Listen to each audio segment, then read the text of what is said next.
এই যে দাঁড়ান, একদম নড়বেন না। জি, আমি তো। কথা কম। জানেন এই জায়গায় গাড়ি থামানো নিষেধ। ইউনিফর্ম দেখলেই অজুহাত দাঁড় করাবেন। ভাবছেন কাজে দেবে। ম্যাডাম 2 মিনিটের জন্যই। ম্যাডাম না, অফিসার আরিশা। আর 2 মিনিট 5 মিনিট আইনের কাছে সময় হিসাব চলে না। এত রাগ করার কি আছে? আমি তো কাউকে। শব্দটা শেষ করবেন না। আপনি কাউকে ধাক্কা না দিলেও নিয়ম ভেঙেছেন, সেটাই যথেষ্ট। ঠিক আছে, ভুল হয়েছে। ভুল হলে শাস্তিও হবে। লাইসেন্স কাগজপত্র বের করেন এক্ষুনি। এই নিন। আপনার মতো মানুষও ভাবে নিয়ম শুধু বইয়ের পাতায়, রাস্তায় নামলেই সব ছাড়। আপনি সবসময় এমন কড়া থাকেন নাকি? প্রশ্ন করার অনুমতি আপনাকে কে দিয়েছে? চালান কাটছি। পরের বার যেন এই জায়গায় আপনাকে আর না দেখি। একদিন হয়তো আবার দেখা হবে। হুমকি দিলে পরিস্থিতি আরো খারাপ হবে। চলে যান এক্ষুনি। চালানের কাগজটা হাতে নিয়ে ঈশান যখন ঘুরে দাঁড়াতে যায়, ঠিক তখনই হঠাৎ থেমে যায়। চোখে মুখে কোনো ভয় নেই, বরং অদ্ভুত এক আত্মবিশ্বাস। যেন এই রাগী পুলিশ অফিসারের সামনে দাঁড়িয়ে সে কোনো অপরাধী না, বরং কোনো অসমাপ্ত গল্পের নায়ক। ঈশান হালকা হাসি দিয়ে বলে, আমাদের তো বারবার দেখা হবে ম্যাডাম, আপনি চাইলেও আটকাতে পারবেন না। কথাটা শোনা মাত্র আরিশা ঘুরে তাকায়। চোখ দুটো সরু হয়ে আসে, রাগে না বরং সন্দেহে। মানে কি বলতে চান? এমন করে রহস্য করছেন কেন? আরিশার কণ্ঠ এবার আগের চেয়েও ঠান্ডা। এই ঠান্ডার মধ্যেই সবচেয়ে বেশি ভয় লুকিয়ে থাকে, সেটা ঈশান ভালোই বুঝতে পারে। তবু সে পিছিয়ে যায় না। ঈশান এক পা সামনে এগিয়ে আসে, গলার স্বর নিচু করে। রহস্য না ম্যাডাম, শুধু এইটুকু বলছি, আবার দেখা হবে। আপনি কি আমাকে হুমকি দিচ্ছেন, নাকি পুলিশের সাথে ফান করার সাহস দেখাচ্ছেন? না হুমকি না ফান, কিছু সম্পর্ক কাগজে শুরু হয় না, সামনে এসে দাঁড়ায়। এই কথায় আরিশার ভ্রু কুঁচকে যায়। এত বছর চাকরিতে সে কত রকম মানুষের মুখোমুখি হয়েছে, কিন্তু এই ছেলেটা আলাদা। চোখে ভয় নেই, আবার বেয়াদবিও না। যেন নিজের কথার ভার সে নিজেই বহন করতে জানে। সাবধান হয়ে কথা বলবেন। আপনি কার সাথে কথা বলছেন সেটা ভুলে যাবেন না। ভুলিনি বলেই তো এত নিশ্চিন্ত। আইনের মানুষরা সবচেয়ে বেশি সত্যকে ভয় পান না, তাই না? এক মুহূর্তের জন্য চারপাশের শব্দ যেন থেমে যায়। আরিশা শক্ত করে দাঁড়িয়ে থাকে। এই কথার উত্তর সে সঙ্গে সঙ্গে দিতে পারে না। চোখে এক ঝলক অস্বস্তি, যা খুব দ্রুত আবার কড়া ভাবের আড়ালে লুকিয়ে ফেলে। বেশি কথা বললে পরিস্থিতি আপনার জন্য ভালো হবে না। এখন চলে যান। যাচ্ছি, কিন্তু মনে রাখবেন এই শহরটা ছোট, আর কাকতালীয়গুলো খুবই জেদি। ঈশান ধীরে ধীরে হেঁটে চলে যায়, পেছনে আর একবারও তাকায় না। আরিশা কিছুক্ষণ সেখানেই দাঁড়িয়ে থাকে। অদ্ভুতভাবে বুকের ভিতর একটা অস্বস্তি দানা বাঁধে। নিজের মনেই বিরক্ত হয়ে বলে, এই ধরনের লোকদের গুরুত্ব দেওয়া ঠিক না। কিন্তু তবুও তার মনে একটা প্রশ্ন ঘুরপাক খায়। ছেলেটা এত নিশ্চিত হয়ে কথাটা বলল কেন? দূরে চলে যাওয়া ঈশানের ঠোঁটের কোণে তখনও সেই হালকা হাসি। সে জানে এটা কেবল প্রথম দেখা না। আরিশা জানে না তার সাজানো নিয়মের জীবনে কেউ একজন নীরবে ঢুকে পড়েছে। রাত নামতে নামতে ঈশান বাড়িতে পৌঁছায়। গেট পেরিয়েই পরিচিত বাড়ির আলো, পরিচিত উঠোন, সবকিছুই চেনা। কিন্তু আজ কেন জানি তার বুকের ভেতরটা অচেনা রকম ভারী। মাথার ভেতর বারবার ভেসে উঠছে একজোড়া করা চোখ, ঠান্ডা গলা আর রহস্যময় কিছু কথা। ভেতরে ঢুকতেই রান্নাঘর থেকে মায়ের ডাক ভেসে আসে, ঈশান এসেছিস? হাত মুখ ধুয়ে আয়, খেতে বস। মায়ের কণ্ঠে সেই চিরচেনা মমতা। অন্যদিন হলে ঈশান দৌড়ে যেত, কিন্তু আজ পা যেন এগোয় না। ঈশান ধীরে বলে, পরে খাইমা, এখন ভালো লাগছে না। ভালো লাগছে না মানে শরীর খারাপ নাকি? না মা, শরীর ঠিকই আছে, মাথাটা একটু ভার লাগছে।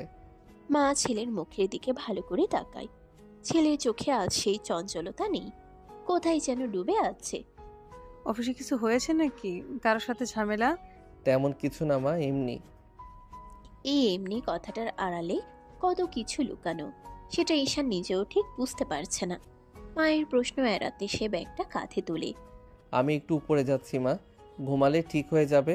ঠিক আছে, তোর জন্য খাবার রেখে দিচ্ছি, খিদে লাগলে খেয়ে নিস। ঈশান কোনো উত্তর দেয় না। সিঁড়ি ভেঙে ধীরে ধীরে উপরে উঠে যায়। প্রতিটা ধাপে যেন তার মাথার ভেতরের ভাবনাগুলো ভারী হয়ে ওঠে। রুমে ঢুকে দরজাটা বন্ধ করতেই সে বিছানায় বসে পড়ে। চোখ বন্ধ করলেও শান্তি আসে না। আরিশার কণ্ঠ কানে বাজে। শব্দটা শেষ করবেন না, চলে যান। ঈশান নিজের ঠোঁটের অজান্তেই এক চিলতে হাসি টেনে নেয়। নিজের মনে মনে বলে, অদ্ভুত মেয়ে, এত কড়া, এত রাগী, অথচ কেন জানি মনে হচ্ছে এই গল্পটা এখানেই শেষ না।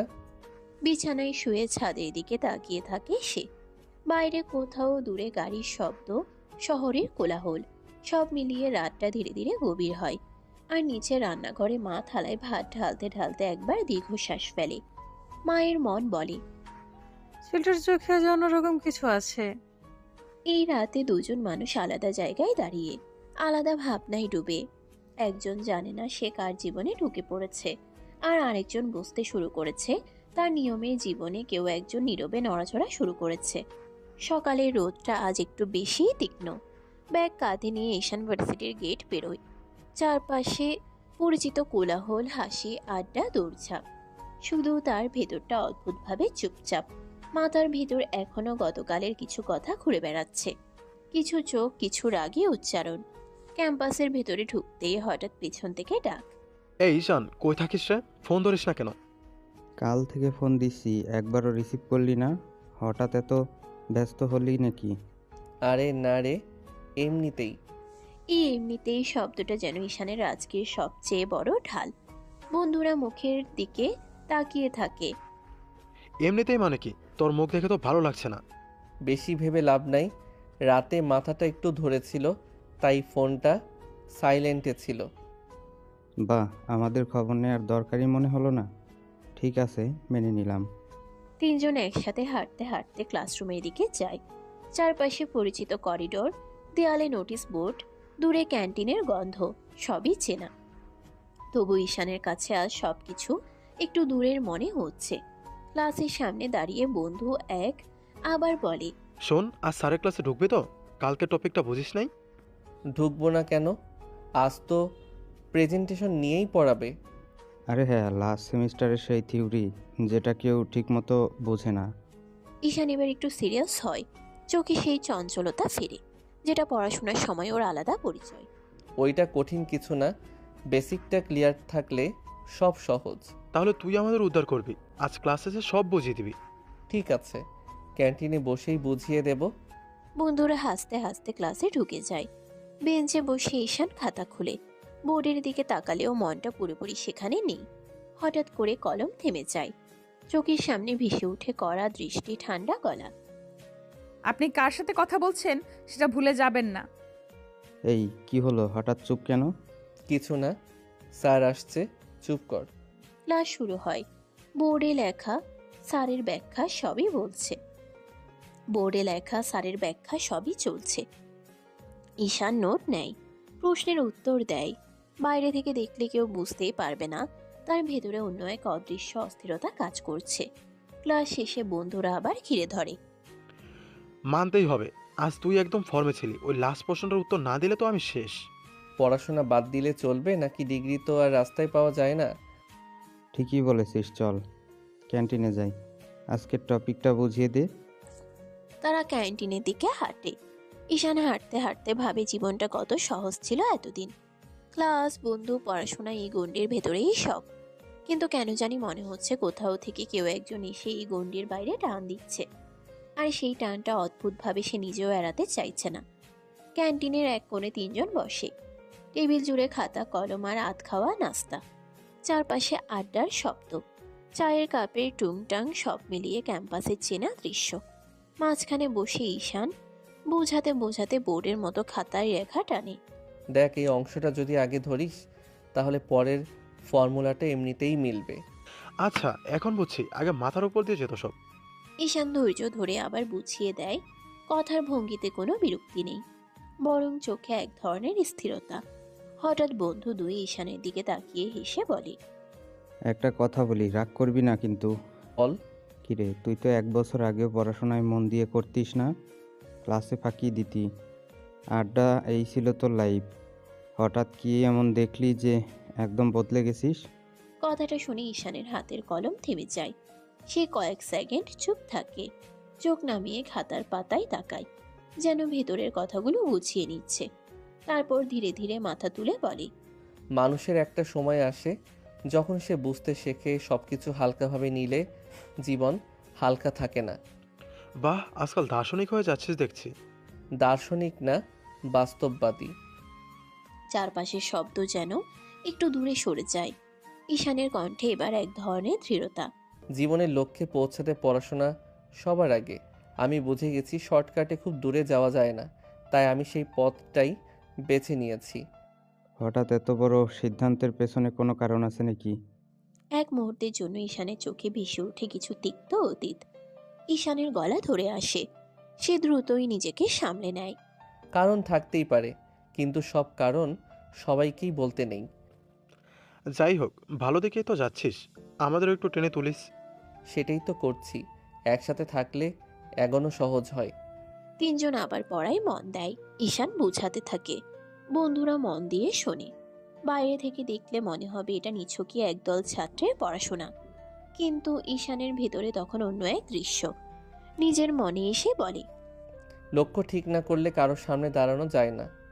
বিকেলের আড্ডা শেষে ঈশান ভার্সিটির গেট পেরিয়ে বের হয়। চারপাশে ছাত্রছাত্রীদের ভিড়, গাড়ির শব্দ, পরিচিত কোলাহল। সে একটু সামনে এগিয়েই হঠাৎ থেমে যায়। সামনের রাস্তায় উত্তেজনা। দুজন কনস্টেবল এক লোককে ধরে রেখেছে। লোকটা চেঁচাচ্ছে, হাত ছাড়ানোর চেষ্টা করছে।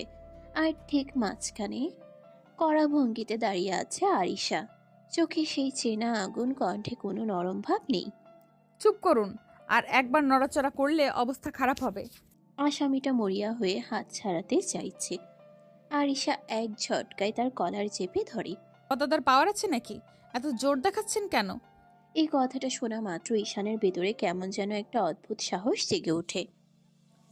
সে আর দূরে দাঁড়িয়ে থাকে না, ধীরে ধীরে কাছে এসে বলে, বাবা মেয়ে হয়েও এত জোর হাতটা ধরেন, একটু হালকা করলে কি হয়? আরিশা চমকে তাকায়। চোখের সামনে ঈশান। এক মুহূর্ত চিনতে দেরি হয় না, ভ্রু দুটো আরো শক্ত হয়ে যায়। একটা খেয়ে দেখুন মিস্টার, কেমন লাগে। মার নয়, আদর পেতে চাই। কনস্টেবল দুজন পর্যন্ত একবার করে তাকায়। আরিশার চোখের রাগ মুহূর্তে দ্বিগুণ হয়। পুলিশের সাথে ফ্লার্ট, জেলে ভরে দেব কিন্তু। তাহলে তো দেখা আরো নিয়মিত হবে। আপনার কথাই তো ঠিক হলো। বেশি বুদ্ধি দেখাবেন না, আমি ডিউটিতে আছি। জানি, আপনাকে ডিউটিতেই সবচেয়ে ভয়ঙ্কর লাগে। এক সেকেন্ডের জন্য দুজনের চোখে চোখ, চারপাশের শব্দ যেন মিলিয়ে যায়। তারপর আরিশা নিজেকে শক্ত করে নেয়। কনস্টেবল, আসামিকে গাড়িতে তুলুন। আসামিকে তুলে নেওয়া হয়। গাড়ি এগিয়ে যায়। আরিশা ঘুরে আবার ঈশানের দিকে তাকায়।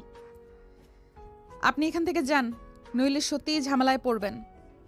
ঝামেলাই তো খুঁজছি, বলে বারবার আপনার সামনে পড়ছি কেন? আরিশা আর এক মুহূর্তও দাঁড়ায় না, কড়া পায়ে হেঁটে চলে যায়। ইউনিফর্মের ভেতরেও তার রাগ স্পষ্ট। ঈশান পেছনে দাঁড়িয়ে তাকিয়ে থাকে। ঠোঁটের কোণে ধীরে একটা হাসি ফুটে ওঠে। আরিশা দ্রুত পায়ে হাঁটছে।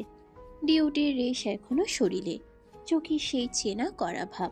হঠাৎ পেছন থেকে দৌড়ে আসার শব্দ। এই যে, দাঁড়ান। আরিশা থামে না। ঈশান আরো কাছে এসে হাঁটতে হাঁটতেই বলে, বাইরে তো এত রাগী, ভিতরে কেমন আপনি? এই কথায় আরিশা হঠাৎ থেমে যায়। ধীরে ঘুরে তাকায়, চোখে আগুনের ঝিলিক। ভেতরে খাবার, আপনি নিয়ে কি করবেন? জানার ইচ্ছে আছে বলেই তো মানুষ বাইরে একরকম ভিতরে আরেক রকম হয়। আরিশা ঠোঁট চেপে ধরে। এই ছেলেটা সীমা বোঝে না, নাকি মুছেও ভাঙছে তা সে ধরতে পারছে না। বেশি ব্যক্তিগত প্রশ্ন করছেন, এটা ভালো লক্ষণ না। আচ্ছা, ব্যক্তিগতই যদি বলি, স্বামীকে কে খুব আদর করেন? আপনাকে বলবো কেন? আপনি কে আমার? গলা উঁচু না, কিন্তু প্রতিটা শব্দ কাটার মতো ধার। আশপাশের দু একজন তাকিয়ে দেখে। ঈশান অবশ্য এক চুলও বিচলিত না। ঠিকই তো, আমি তো এখনো কেউ না, তবু জানার ইচ্ছে আছে। কোন সাহসী পুলিশ অফিসারের ব্যক্তিগত জীবন নিয়ে কথা বলেন? সাহস না, কৌতূহল। বাইরে এত কঠিন, ভিতরে কি একটু নরম না? এই প্রশ্নে আরিশা চুপ করে যায়। 1 সেকেন্ডের জন্য তার চোখে একটা অদ্ভুত ছায়া খেলে যায়। খুব দ্রুত আবার কড়া ভাব ফিরে আসে। আপনার কৌতূহল ভুল জায়গায় যাচ্ছে, এই রাস্তা ছেড়ে দিন। রাস্তা তো ছেড়ে দেব, কিন্তু প্রশ্নটা রেখে যাব। আর একবার এমন কথা বললে আইনের ভাষায় উত্তর দেব। সেটাও মেনে নেব, কিন্তু একদিন আপনি নিজেই উত্তর দেবেন। আরিশা আর কথা বাড়ায় না, সোজা সামনে হাঁটতে শুরু করে। পিছনে আর তাকায় না। ঈশান দাঁড়িয়ে থাকে। তার চোখে আজ আর দুষ্টুমি না, বরং এক ধরনের স্থির সিদ্ধান্ত। নিজের মনে বলে, বাইরে যতই কঠিন হোক, ভিতরে কিছু না থাকলে মানুষ এমন চোখে তাকায় না। বিকেল নামতে নামতেই ক্যাম্পাসের ক্যান্টিনে ঈশান বন্ধুদের সাথে বসে আড্ডা দিচ্ছে। টেবিল জুড়ে খাতা কলম আর কয়েকটা চায়ের কাপ। চারপাশে শিক্ষার্থীদের হট্টগোল, বাতাসে রোদ আর হালকা কোলাহল মিশে আছে। হঠাৎ দূরের রাস্তা দিয়ে দেখা যায় আরিশা ডিউটিতে এসেছে। সোজা পায়ে এগোচ্ছেন, চোখে আগুন, কাঁধে ইউনিফর্মের স্ট্র্যাপ ঠিকভাবে বাঁধা। ঈশান লক্ষ্য করলেও একদম পাত্তা দেয় না। ঠোঁটের কোণে হালকা হাসি টেনে শুধু বন্ধুর দিকে তাকিয়ে বলে, চলো গল্প করি, আজ ক্লাস কেমন গেল? ভাই, লেডি পুলিশ তো জোস। বাহ, ওর ডিউটি দেখে মনে হলো আমাদের মতো ছেলেরা ছোটখাটো। হাহা, জোস বলছিস? ঠিক আছে, মানছি। বন্ধুরা হেসে চায়ের কাপের দিকে তাকিয়ে ঈশান নিজের চোখে দেখে আরিশ একটু দূরে দাঁড়িয়ে চারপাশ নজর রাখছে। ভিতরে রাগ, বাহিরে কর্তৃত্ব। সেই মিলনই তার চোখে আজও অদ্ভুতভাবে আকর্ষণীয়। ভাই, ওর চোখে আগুন, বডি ল্যাঙ্গুয়েজ সব মিলিয়ে ফাটাফাটি। তুই বলতি না এই শহরে সব পুলিশ এত রাগী হয়? সবাই না, কিছু মানুষ আছে যারা ইউনিফর্মের ভেতরেও আগুন লুকিয়ে রাখে। আরিশা এবার পাশের টেবিলের দিকে তাকায়, চুপচাপ। ঈশান চোখ ফেরায় না। কিছুক্ষণ তারা একে অপরকে মাত্র নজরে ধরেই যায়। ভাই দেখেছিস, ও হেঁটে চলে গেল। এই শহরের সব লেডি পুলিশে যদি এমন হয়। হ্যাঁ, কিন্তু দেখো, কিছু মানুষ শুধু পেশাই কঠিন, ভিতরে অন্য কেউ থাকতে পারে, সেটা খুঁজে বের করতে হয়। বন্ধুরা কিছু বলতে পারল না। আরিশা চলে গেলেও তার উপস্থিতি পুরো ক্যান্টিনে একটা অদ্ভুত ছাপ রেখে গেল। ঈশান আবার চায়ের কাপ হাতে নিয়ে ধীরে হাসে। নিজেই মনে মনে বলে, রাগী ম্যাডাম, তুমি যতই বাইরে কঠোর হও, কি আমি একদিন দেখতে চাই। ক্যান্টিনের বিকেলটা ধীরে ধীরে গড়িয়ে যায়। বন্ধুরা আড্ডায় ব্যস্ত, কিন্তু ঈশানের মন সবসময় সেখানে। আরিশার চোখ, তার আগুন, তার শক্তি। রাত নামে। ঈশানের বাড়িতে ডাইনিং টেবিল সাজানো, হালকা আলো, ধোঁয়া ওঠা ভাতের গন্ধ আর ভাজি ডাল, সব মিলিয়ে পরিচিত পারিবারিক দৃশ্য। ঈশান খাবারের পাত্র হাতে টেবিলের দিকে বসে। মা একটু হাসি দিয়ে সালাদ সাজাচ্ছেন। বাবা নীরব বসে, চোখে কাগজ, হালকা ধূমপানের ছাপ। খাবার শুরু হতেই বাবা হালকা কণ্ঠে প্রশ্ন তোলেন, পড়াশোনা কেমন চলছে? ভালো বাবা। বাবার চোখে সন্তুষ্টির ছাপ। তবে সে জানে শুধু পড়াশোনা যথেষ্ট নয়। বাবা একটু কড়া ভঙ্গিতে যোগ করেন, এবার দায়িত্ব নিতে শেখো, কয়দিন পরে বউ করে আসবে। ঈশানের ভেতরে এক অদ্ভুত উত্তেজনা জেগে ওঠে। বাবা শুধু ভবিষ্যতের জন্য আগ্রহী, কিন্তু ঈশান জানে এই দায়িত্ব মানে শুধু পড়াশোনা বা কাজ নয়, একটা নতুন জীবন। সব করব বাবা। হ্যাঁ ঈশান, কিন্তু মনে রেখো, দায়িত্ব মানে শুধু কঠিন কাজ নয়, ভালোবেসেও শিখতে হয়। এটা মানুষকে বুঝতে হবে, সময় দিতে হবে। হ্যাঁ মা, মনে রাখবো। মায়ের কথা ঈশানের চোখে অদ্ভুত দৃঢ়তা ফুটে ওঠে। সে জানে ভবিষ্যতের প্রতিটা পদক্ষেপই এখন গুরুত্বপূর্ণ। পড়াশোনার দায়িত্ব, সম্পর্ক, সব মিলিয়ে সে নতুন এক অধ্যায়ের দিকে এগোচ্ছে। ঠিক আছে, খেয়ে নাও। পড়াশোনা সামলাতে হবে তো। সামলে নিব বাবা। রাতে খাবারের আড্ডা শেষ হয়। ঈশান নিজের ঘরে উঠে বসে। চোখ বন্ধ করেও ভাবনা থামে না। রাত গভীর, ঘরের আলো ম্লান, শুধু টেবিল ল্যাম্প চলছে। ঈশান বই খুলে কিছুক্ষণ পড়েছে, কিন্তু মন আর চোখ কোথাও ধরে না। হঠাৎ মোবাইল ফোনের স্ক্রিন জ্বলজ্বল করে। নামটা দেখে হালকা হাসি ফোটে তার ঠোঁটে। হ্যালো ভাই। ঈশান, কেমন আছিস? ঠিক আছি, তুমি কেমন? ভালো। জানিস জিশানের জন্মদিন কাল? হ্যাঁ, কি প্ল্যান করছিস?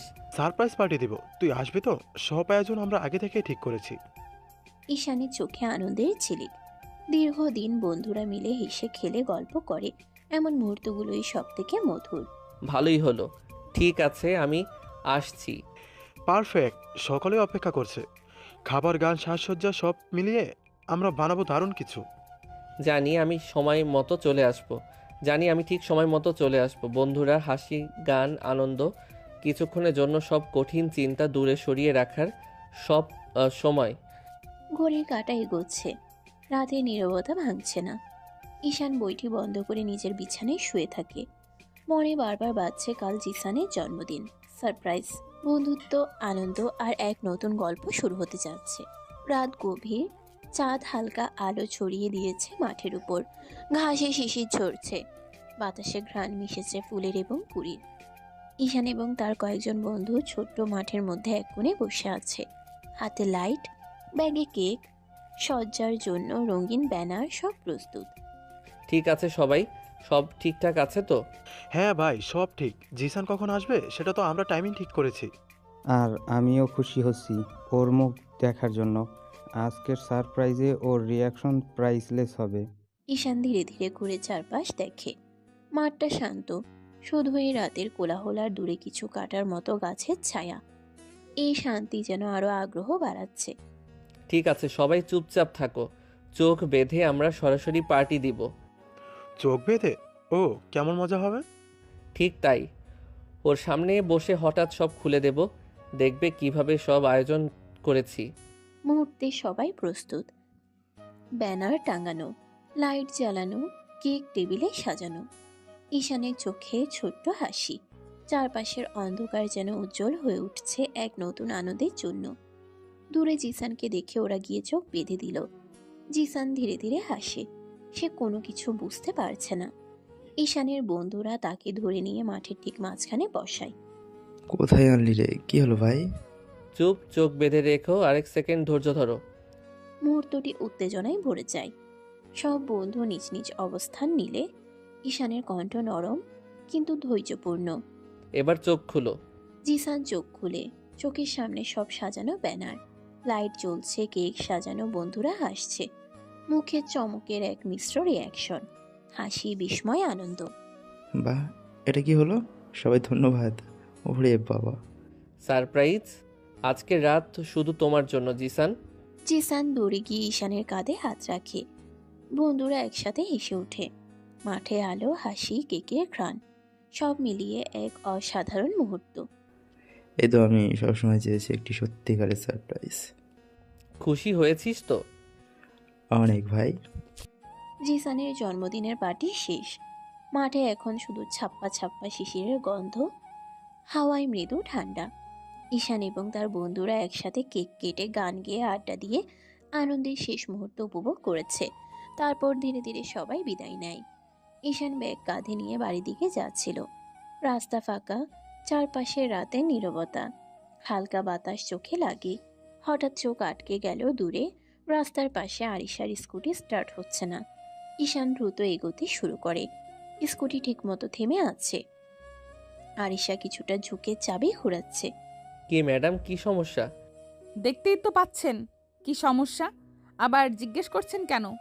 ঈশানের ভেতরে এক ধরনের দুশ্চিন্তা জেগে ওঠে। রাত, নির্জন রাস্তা, একা মেয়ের সঙ্গে কিছুটা অস্বস্তি।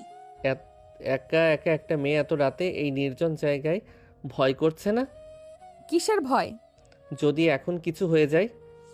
আরিশার চোখে অদ্ভুত এক ঝিলিক। প্রথমবার কেউ তার রাগের ভেতর এমন সতর্কতা দেখালো। সে চুপ করে স্টার্ট ঘুরিয়ে আবার চেষ্টা করে। স্কুটি নড়াচড়া করে না। আমি নিজেই সামলে নেব, আপনি কেন চিন্তা করছেন? কারণ আমি এমন সময়ে কাউকে সমস্যার মধ্যে দেখতে পারি না। ঈশানের কণ্ঠে শুধু উদ্বেগ, কোনো ডর নেই। আরিশা কিছুক্ষণ চুপ, তারপর হালকা করে কণ্ঠ নিচু করে বলে, ঠিক আছে, ধন্যবাদ, ভীত হইনি আমি। যদি একটু সাহায্য লাগে আমি আছি। রাতে নির্জন রাস্তা, বাতাসে শিশিরের ঠান্ডা ছোঁয়া, চারপাশে শুধু অন্ধকার, হালকা বাতাসের শব্দ। ঈশান স্কুটি পাশে রেখে আরিশার দিকে ধীরে এগিয়ে আসে। ঈশান হালকা হাসি দিয়ে কানের কাছে ফিসফিস করে বলে, দুজন এই নির্জন জায়গায় কেমন ফিল হচ্ছে ম্যাডাম? দূরে সরুন। ঈশান চোখের কৌতূহল আর চোখের কোণে ছোট্ট এক বাঁকা ঈশানের চোখে কৌতূহল আর চোখের কোণে ছোট্ট এক বাঁকা হাসি। সে হঠাৎ করে আরিশার হাত ধরে ধীরে কাছে টানে। ঈশান হালকা হাসি দিয়ে গলায় মুখ ডুবিয়ে বলে, আপনি তো সাহসী, তাহলে কাঁপছেন কেন? ঈশান সীমার বাইরে যাওয়ার চেষ্টা করলে চুপ করে ফিল করুন ম্যাম। সীমা বজায় রাখুন। ঈশান আর শুনল না। আরিশার ঠোঁটে ঠোঁট ডুবিয়ে কিস করতে লাগলো। বেশ কিছুক্ষণ পরে ঈশান ছেড়ে দিল আরিশাকে। আরিশা রেগে কিছু বলতে গিয়েও বলল না।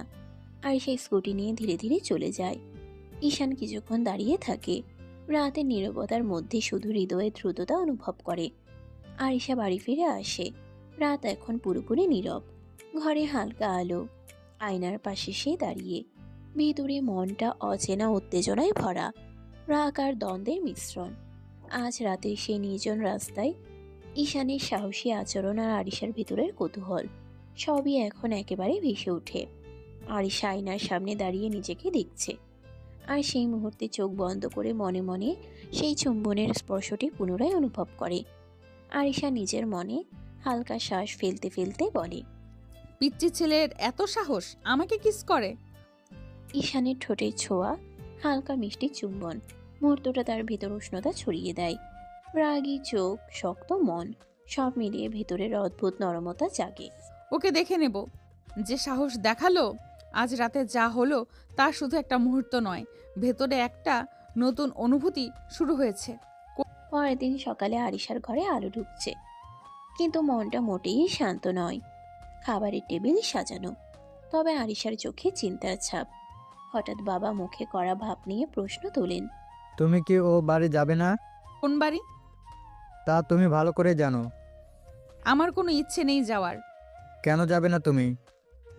তুমি ভালোই জানো কেন। মেজাজটা গরম। ঘরের মধ্যে একটা চাপ অনুভূত হচ্ছে। আরিশা জানে কথা বেশি বললে কেবল পরিস্থিতি খারাপ হবে। সে চুপচাপ টেবিলের দিকে তাকায়, হাতে চা নেয়। হ্যাঁ মা। খাবার শেষ করে আরিশা সোজা ডিউটির ইউনিফর্ম পরে বের হয়। বাবা মায়ের চোখে অদ্ভুত চিন্তা, আর আরিশার মনে এক ধরনের চরম দৃঢ়তা। সকালে ডিউটি শুরু হয়ে গেছে।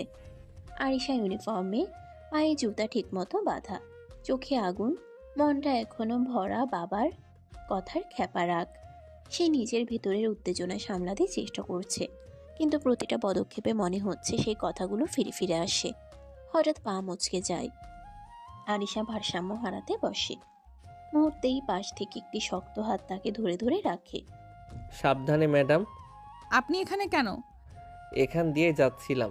আমাকে ফলো করছেন? চাইলে করতে পারি। হর। কি বলছেন এইসব? না ম্যাডাম, আমি শুধু নিশ্চিত হতে চাচ্ছি আপনি ঠিক আছেন। ঠিক আছি, আপনি এক্ষুনি চলে যান। অন্য সময় ফলো করার সাহস দেখাবেন না। ঈশান একটু হেসে ধীরে দূরে সরে যায়। আরিশা আবার নিজের ভিতরের উত্তেজনা সামলাতে থাকে। ঈশান একটু দূরে গিয়ে দাঁড়ায়। চোখে সেই দুষ্টু ঝিলিক, ঠোঁটের কোণে বাঁকা হাসি। হঠাৎ আকাশের দিকে আঙ্গুল ছুঁয়ে আরিশার দিকে একটা ফ্লাইং কিস ছুড়ে দেয়। আরিশার রক্তচাপ যেন এক লাফে বেড়ে যায়। চোখ লাল, কণ্ঠ কঠিন। আর 1 সেকেন্ডও দাঁড়ালে জেলে ভরে দেব, বুঝলেন? জেলে?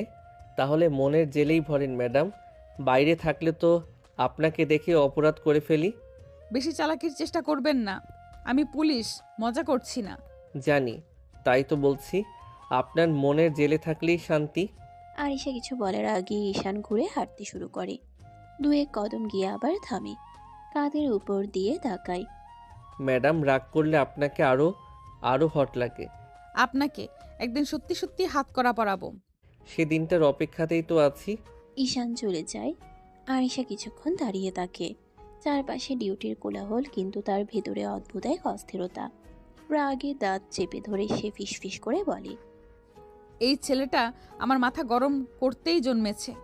তবুও অজান্তেই তার চোখের কোণে এক মুহূর্তের জন্য অন্যরকম এক ঝাঁকুনি খেলে যায়, যেটা সে কোনোভাবেই স্বীকার করতে চায় না।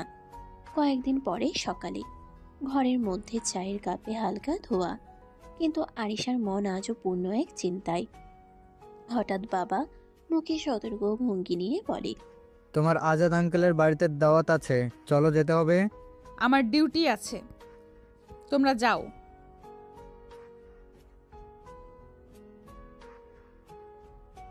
পড়ে যাব, তোমরা যাও, আমি ডিউটিতে থাকবো।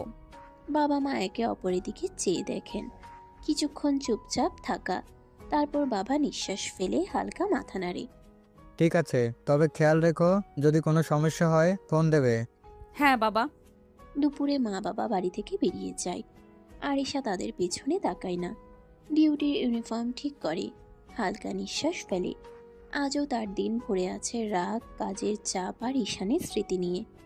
দূরে বাবার গাড়ি চলে যাচ্ছে। আরিশা একা ডিউটিতে রাস্তায় হাঁটছে। চারপাশ নীরব, বাতাসে শিশিরের ঠান্ডা। ডিউটি শেষ করে ক্লান্ত শরীর নিয়ে আরিশা বাসায় ফিরল। দরজা বন্ধ হতেই যেন চারপাশের শব্দ হঠাৎ থেমে গেল। ইউনিফর্ম খুলে চেয়ারে ছুঁড়ে রেখে সে একবার লম্বা নিঃশ্বাস নিল। মাথার ভেতর আজও হাজারটা চিন্তা ঘুরপাক খাচ্ছে। হঠাৎ ফোন বেজে উঠল। হ্যালো,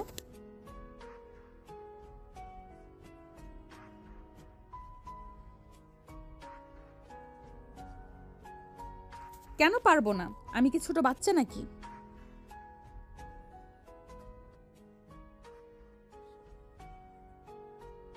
ঠিক আছে মা, তোমরা চিন্তা করো না, বাবাকে বলো ওষুধ ঠিক মতো খেতে। হ্যাঁ, রাখছি। ফোন কেটে যেতেই ঘরটা আরো নীরব লাগলো। আরিশা একটু সময় দাঁড়িয়ে থাকলো, তারপর ধীরে ধীরে বাথরুমে ঢুকে পড়ল। ঠান্ডা পানির ছোঁয়ায় দিনের ক্লান্তি কিছুটা হলেও হালকা হলো। আয়নার সামনে দাঁড়িয়ে নিজের চোখের দিকে তাকিয়ে সে ফিসফিস করে বলল, সারাদিন অন্যদের সামলাই, নিজেকে সামলানো সবচেয়ে কঠিন। ফ্রেশ হয়ে বেরিয়ে চুলটা হালকা করে বেঁধে নিল। রান্নাঘরে ঢুকে চুলায় হাঁড়ি বসালো। খাবারের গন্ধে পেটটা হালকা কেঁপে উঠল। টেবিলে বসে চুপচাপ খেতে শুরু করলো সে। খেতে খেতেই হঠাৎ অজান্তে ঈশানের কথা মনে পড়ে গেল, তার সেই দুষ্ট হাসি, উস্কানি মাখা কথা। আরিশা কাটা থামিয়ে বিরক্ত স্বরে বলে উঠল, ধ্যাৎ, এই ছেলেটা মাথা থেকে যায় না কেন? নিজের উপরে রাগ করে আবার খাওয়া শুরু করলো। খাওয়া শেষ করে প্লেট সিঙ্কে রেখে লাইটটা নিভিয়ে দিল। ঘরের এক কোণে দাঁড়িয়ে জানালার বাইরে তাকালো। শহরের আলো, দূরের গাড়ির শব্দ, সব মিলিয়ে রাতটা অদ্ভুত রকম ভারী। ঘরের আলো নিভিয়ে বিছানায় শুয়ে পড়ে আরিশা। চোখ বন্ধ করলেও ঘুম আসে না। মাথার ভিতরে ঘুরতে থাকে একটাই কথা, চাকরি, দায়িত্ব, ইউনিফর্ম। নিজের ইচ্ছে, নিজের চাওয়াগুলো যেন ধীরে ধীরে কোথাও হারিয়ে যাচ্ছে। আরিশা হালকা দীর্ঘশ্বাস ফেলে উঠে বসে। সবকিছু কি শুধু ডিউটি আর দায়িত্বেই শেষ হয়ে যাবে? হঠাৎ সে আলমারির দিকে তাকায়। অনেকদিন না ছোঁয়া এক কোণে ভাঁজ করা একটা শাড়ি হাত বাড়িয়ে বের করে আনে। নরম কাপড়টা আঙ্গুলে ছুঁতেই মনটা অদ্ভুতভাবে নরম হয়ে আসে। কিছুক্ষণ পর শাড়ি পরে চুলটা হালকা করে ছেড়ে সামান্য কাজল আর লিপস্টিক, খুব বেশি সাজ নয়, তবু আয়নায় তাকিয়ে নিজেকে একটু অন্যরকম লাগে। আরিশা আয়নার সামনে দাঁড়িয়ে মৃদু হেসে বলে, বাবা, একদম বউ লাগছে। বউই তো। কে? দৃষ্টি গিয়ে আটকে যায় ব্যালকনির দিকে। আধো অন্ধকারে রেলিংয়ে হেলান দিয়ে দাঁড়িয়ে ঈশান, মুখে সেই চিরচেনা দুষ্ট হাসি। আপনি এখানে কেন? ইচ্ছে হলো। আপনার মাথা ঠিক আছে? এভাবে কারো বাসায় ঢোকা? দরজা দিয়ে না, মন দিয়ে ঢুকলে দোষ হয় না ম্যাডাম। বেশি কথা বলবেন না, এক্ষুনি বের হন, না হলে জেলে ভরবেন। আজ কিন্তু ইউনিফর্ম নেই, আজ আপনি শুধু আরিশা। আরিশা কিছুক্ষণ চুপ করে থাকে। নিজের সাজানো প্রতিবিম্ব, সামনে দাঁড়ানো এই বেপরোয়া ছেলেটা, সব মিলিয়ে মুহূর্তটা অস্বস্তিকর, তবু অদ্ভুতভাবে থামিয়ে দেয় সময়। এই বাড়ি ছেড়ে যান ঈশান। আপনি যখন হাসেন, এই রাগী পুলিশ আপুটা থাকে না, তখন আপনি শুধু ভীষণ সুন্দর। চলে যান, আমি বাড়িতে একা, কেউ দেখলে খারাপ হবে। ঈশান এক মুহূর্ত থামে, তারপর ধীরে ধীরে ব্যালকনির ভেতর পা রাখে। দরজাটা আলতো করে বন্ধ করে দেয় তালা না দিয়ে, শুধু হাওয়ার শব্দ থামানোর জন্য। জানি কেউ নেই বলেই তো এসেছি। এভাবে কথা বলবেন না, এটা ঠিক না। ঠিক ভুল আপনি ভালো জানেন, আমি শুধু বলছি আজ আপনাকে আলাদা লাগছে। বেশি বাড়বেন না। ঠিক তখনই ঈশান থেমে যায়।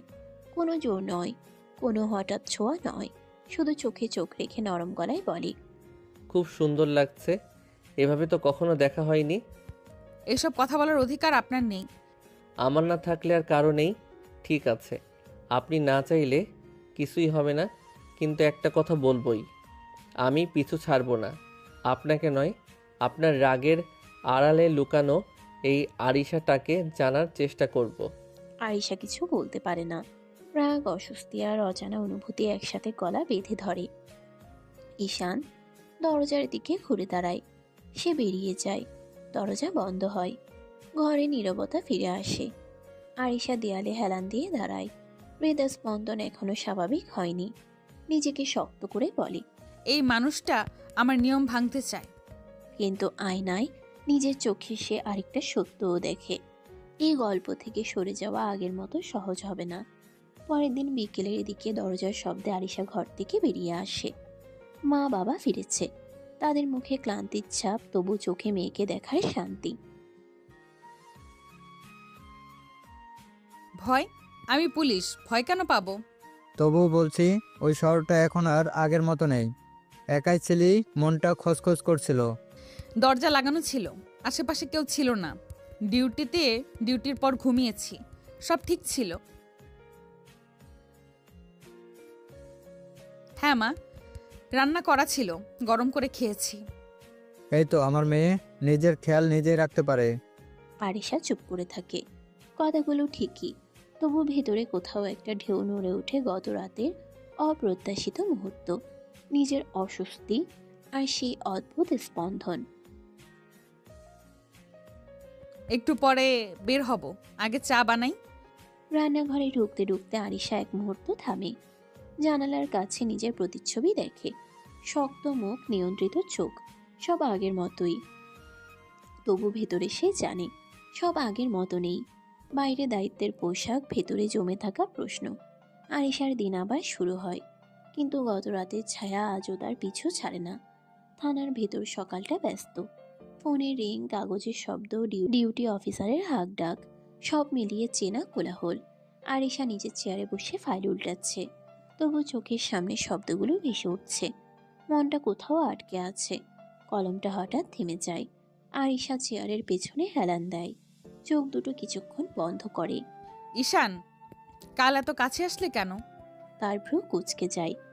ঈশানের মুখটা চোখের সামনে ভেসে ওঠে, নির্ভীক দৃষ্টি, অদ্ভুত আত্মবিশ্বাস। আগে তো এমন করতো না, হাসি ঠাট্টা করতো ঠিকই, কিন্তু সীমা জানতো। তাহলে কাল হঠাৎ কেন কেন ওইভাবে কথা বলল? কেন এতটা নিশ্চিত ছিল? আরিশা নিজের উপরই বিরক্ত হয়। একজন পুলিশ অফিসার হয়ে এসব ভাবা তার পছন্দ নয়। সে নিজেকে শক্ত করার চেষ্টা করে। না, আমি ভুল ভাবছি। হয়তো ওর স্বভাবটাই এমন, বেপরোয়া, বাড়াবাড়ি করা। যদি শুধু দুষ্টুমি হতো, তাহলে চোখে ওই জিদটা কেন ছিল? একজন কনস্টেবল ফাইল দিতে এলে আরিশা দ্রুত স্বাভাবিক হয়ে যায়। ফাইলটা রেখে যান। কনস্টেবল চলে গেলে আবার নীরবতা। আরিশা জানালার বাইরে তাকায়। রাস্তায় মানুষ চলছে, গাড়ির শব্দ ভেসে আসছে। আমি আমার কাজে মন দেব, কারো হঠাৎ আসা যাওয়ায় আমি বদলাবো না। তবু বুকের ভেতরে অজান্তেই একটা অস্বস্তি জমে থাকে, কারণ সে জানে এই প্রশ্নগুলোর উত্তর সে এখনো নিজেকেও দিতে পারেনি। থানার ঘড়িতে সময় এগোয়, কিন্তু আরিশার ভেতরের দ্বিধা ঠিক সেখানেই দাঁড়িয়ে থাকে। থানায় কাজ শেষ করে আরিশা ডিউটির জন্য একটু দূরের এলাকায় রওনা দেয়। সাথে আছে আরেকজন অফিসার। সরকারি গাড়িতে বসে তারা রুট আর কাজের কথা বলতে বলতে এগোয়। আজ এলাকাটা বেশ শান্ত মনে হচ্ছে। শান্ত থাকলেই ভালো, ঝামেলা কম করলে কাজটা গুছিয়ে করা যায়। গাড়ি থেকে নেমে তারা হাঁটতে শুরু করে। ডিউটির মাঝেই দু একটা হালকা কথা, অফিসের গল্প। আরিশার মুখে আজ অচেনা একটা স্বাভাবিক হাসি। সে হাসিটা সে খুব কমই দেখায়। আজ আপনাকে বেশ ফ্রেশ লাগছে। ডিউটি ভালো গেলে মনটাও ভালো থাকে। এই দৃশ্যটা দূর থেকে দেখছে আরেকজন। রাস্তার ওপাশে দাঁড়িয়ে ঈশান, চোখ দুটো স্থির, মুখ শক্ত। আরিশার হাসিটা তার চোখে যেন কাটার মতো বিধে। ওর মুখে এই হাসি আমার সামনে তো কখনো হাসে না। এই অফিসারের সাথে এত হাসি কেন? আমাকে দেখলে তো আগুন হয়ে যায়। আরিশা কথা বলতে বলতে একবার ঘুরে তাকায়। চোখের কোণে ঈশানের উপস্থিতি টের পায়। মুহূর্তের জন্য হাসিটা থেমে যায়, কিন্তু সে কিছুই প্রকাশ করে না। আবার স্বাভাবিক হয়ে কাজে মন দেয়। ঈশান সেটা লক্ষ্য করে আরও চুপসে যায়। ঠিক আছে, হাসি আজ অন্যদের জন্য, কিন্তু এই হাসির মানে আমি বুঝে নেব। আরিশা আর সেই অফিসার ডিউটির কাজে ব্যস্ত। হঠাৎ অফিসারের ফোন বেজে ওঠে। আপনি একটু দাঁড়ান, কলটা রিসিভ করে আসছি। আরিশা মাথা নাড়ে। অফিসার কয়েক কদম দূরে সরে যায়। ঠিক সেই মুহূর্তে একটা হাত হঠাৎ আরিশার কবজি ধরে টানে। আরিশা চমকে গিয়ে এসে ঘুরে দাঁড়ায়। কি করছো? আড়ালের ছায়ায় ঈশান, চোখে চাপা রাগ, কণ্ঠ নিচু কিন্তু টান টান। ঈশান রেগে বলল, ওই অফিসারের সাথে এত হাসি কেন?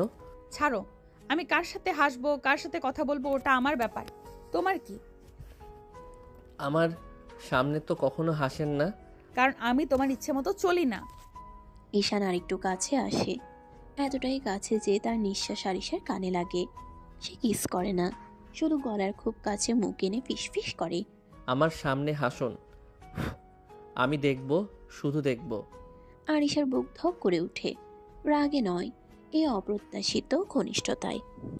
সে নিজেকে সামলে এক পা পিছিয়ে যায়। সীমা ছাড়াবে না ঈশান, আমি ডিউটিতে আছি। ঠিক আছে, কিন্তু একটা কথা মনে রাখবেন, আপনার হাসি আমাকে অদ্ভুতভাবে জ্বালায়। এই বলে ঈশান সরে যায়। ঠিক তখনই অফিসার ফিরে আসে। চলুন কাজ শেষ করা যাক। আরিশা মাথা নাড়ে, মুখ শক্ত কিন্তু ভেতরে অস্থির ঢেউ। ডিউটি চলতে থাকে, কিন্তু আড়ালে সেই মুহূর্ত দুজনের মনেই গভীর দাগ কেটে যায়। রাত গভীর, ঘরের লাইটগুলো নিভে এসেছে, শুধু ড্রয়িং রুমে হালকা আলো জ্বলছে। আরিশা ডিউটি শেষে চুপচাপ বসে আছে, মুখে ক্লান্তি, চোখে একরাশ ভাবনা। হঠাৎ বাবা ধীরে এসে সামনে চেয়ারে বসেন। আর কতদিন এভাবে থাকবি আরিশা? এভাবে মানে? কাজ, ডিউটি, একা থাকা, মানুষ তো কথা বলে না মা, সমাজে কানাঘুষা থামে না। আমি মানুষের কথা ভাবি না বাবা। তুই না ভাবলো মানুষ ভাববে? আমরা তো এই সমাজে বাস করি, চাইলেও বাইরে থাকতে পারি না। আরিশা উঠে দাঁড়ায়, জানালার পাশে গিয়ে দাঁড়িয়ে বাইরে তাকায়। অন্ধকারে দূরের আলো ঝিলমিল করছে। সমাজের জন্য কি আমি নিজের জীবন থামিয়ে রাখবো? আমি কি শুধু মানুষ কি বলবে এই ভয়ে বাঁচবো? আমি তো শত্রু নই, আমি শুধু চাই তুই একটু শান্তি পা। শান্তি যদি নিজের মনের বিরুদ্ধে গিয়ে পাই, তাহলে সে শান্তি আমার চাই না বাবা। তোর মা বাবা হিসেবে দায়িত্ব আছে আমাদের। জানি, কিন্তু আমারও তো একটা মন আছে। আমি মনের বিরুদ্ধে কাজ করতে পারবো না। ঠিক আছে, ভাবিস শুধু একা একা সব বোঝা বইবি না। বাবা চলে যান। আরিশা একা দাঁড়িয়ে থাকে, বুকের ভেতর চাপা কষ্ট, তবু মাথা উঁচু। সমাজ, পরিবার আর নিজের ইচ্ছের মাঝখানে দাঁড়িয়ে আরিশা বুঝতে পারে এই লড়াইটা শুধু বাইরের নয়, সবচেয়ে কঠিন লড়াইটা তার নিজের ভেতরেই। গভীর রাত, ঘর নিস্তব্ধ, জানালার বাইরে হালকা বাতাসে পর্দা নড়ছে। আরিশা ঘুমোতে চেষ্টা করছে, কিন্তু মনটা অস্থির। ঠিক তখনই ব্যালকনির দিকে ক্ষীণ শব্দ। আরিশা চোখ খুলে উঠে বসে। কে? আরিশা চমকে উঠে বলে। ঈশান কোনো শব্দ করে না, আস্তে আস্তে আরো কাছে এগিয়ে আসে। ঈশান, প্রতিদিন এমন করো কেন? জানেন না কেন? আপনি কি বুঝতে পারেন না আমি কি চাই? এইসব ভণ্ডামি বাদ দাও। এভাবে আমার ঘরে আসা এটা ঠিক না। আমি ভণ্ড নই ম্যাডাম, আমি শুধু সৎ। দূরে থাকো। ঈশান তার খুব কাছে দাঁড়িয়ে আস্তে আস্তে গলায় মুখ ডুবিয়ে চুমু দিতে থাকে। আরিশা কেঁপে উঠল। ঈশান ফিসফিস করে বলল, আমি আপনাকে চাই ম্যাডাম। এই কথাটা বুঝতে এত কষ্ট কেন? প্লিজ ছাড়ো, এভাবে বলো না। ঠিক আছে, আপনি না চাইলে আমি এক কদমও বাড়াবো না, কিন্তু একটা কথা বলে চাই, আপনি যতটা শক্ত দেখান তার চেয়েও বেশি আপনি ভেতরে ভেঙে পড়েছেন। ঈশান ধীরে ব্যালকনির দিকে ফিরে যায়। আরিশা এখনো কাঁপছে। ঈশান তার ঠোঁটের দিকে তাকিয়ে গিয়ে এসে ঠোঁটে ঠোঁট ডুবিয়ে কিস করতে লাগলো। আরিশা জামা খামচে ধরল। ঈশান ঠোঁট ছেড়ে বলল, ভয় পাবেন না, আমি চাপ দিতে আসিনি, আমি অপেক্ষা করতে পারি। ব্যালকনি দরজা দিয়ে এসে মিলিয়ে যায় অন্ধকারে। আরিশা চোখ খুলে বিছানার ধারে বসে পড়ে। বুকের ভেতর অদ্ভুত কাঁপুনি। সে নিজেকে জড়িয়ে ধরে ফিসফিস করে। কেন তুমি আমাকে এতটা নাড়িয়ে দিচ্ছ ঈশান? পরের দিন সকাল। রাতের অস্থিরতা এখনো আরিশার চোখে মুখে লেগে আছে। নাস্তার টেবিলে বসেও সে অন্যমনস্ক। বাবা খবরের কাগজ পড়ছে, মা রান্নাঘরে। হঠাৎ আরিশা গভীর শ্বাস নিয়ে বাবার দিকে তাকায়। বাবা, তাকে আসতে বলো। কাকে? তাকেই। তুমি জানো কাকে বলছি। মানে সেদিন তো দেখছি সে, তখন কথা বলিস নাই? না বাবা, আমি সেদিন অন্যদিকে ঘুরে কথা বলছিলাম। আমি তাকে ঠিক করে দেখিনি। বাবা কিছুক্ষণ চুপ করে থাকেন। মেয়ের মুখের দিকে তাকিয়ে বুঝতে চেষ্টা করেন এই কথার ভেতরে কতটা দ্বিধা, কতটা সিদ্ধান্ত। হঠাৎ আজ তাকে দেখতে চাও কেন? জানি না, কিন্তু এবার নিজের চোখে দেখতে চাই। ঠিক আছে, আজই খবর পাঠাবো, আসতে বলবো। ধন্যবাদ বাবা। বাবা আবার খবরের কাগজে চোখ রাখেন, কিন্তু মনটা সেখানে নেই। আর আরিশা উঠে নিজের ঘরে চলে যায়। ঘরের দরজা বন্ধ করে আয়নার সামনে দাঁড়ায় সে। ইউনিফর্ম ঝোলানো, পাশে সাধারণ শাড়ি। নিজের চোখের দিকে তাকিয়ে ফিসফিস করে বলে, এবার আর পালাবো না, যা দেখার সামনে দাঁড়িয়ে দেখব। সকালটা ঘরের ভেতরেই অদ্ভুতভাবে উজ্জ্বল। রান্নাঘর থেকে ভাত, মাছ, মাংস সবকিছুর গন্ধ ভেসে আসছে। আরিশা জানে আজ সে ডিউটিতে যাচ্ছে না। মন অস্থির, চোখে অদ্ভুত আগ্রহ, আর কপালে হালকা চিন্তার রেখা। মা, এত রান্না কেন? মা, আমি শুধু দেখতে চাইছি, এত বেশি ভাবো কেন?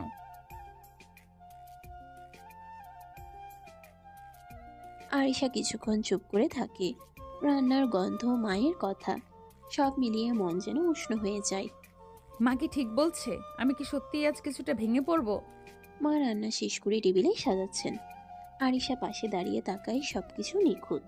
হঠাৎ মনে হয় এই স্নেহের মাঝে যে নিরাপত্তা আছে। রান্নাঘরের টেবিলে পাশে মা আরিশার দিকে ঘুরে তাকিয়ে বলেন,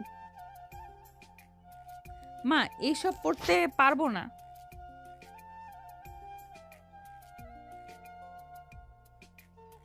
মা, আমি কি সংসার করব নাকি? কেন এত সাজগোজের তারা?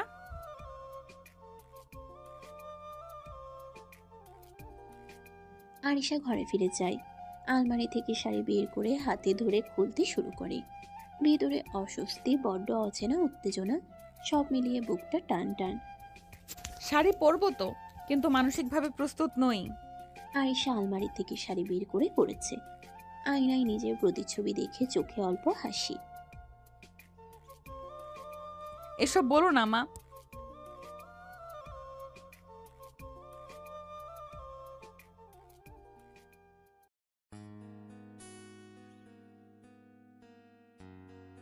আরিশা দীর্ঘ শ্বাস ফেলে। মুখে বিরক্তি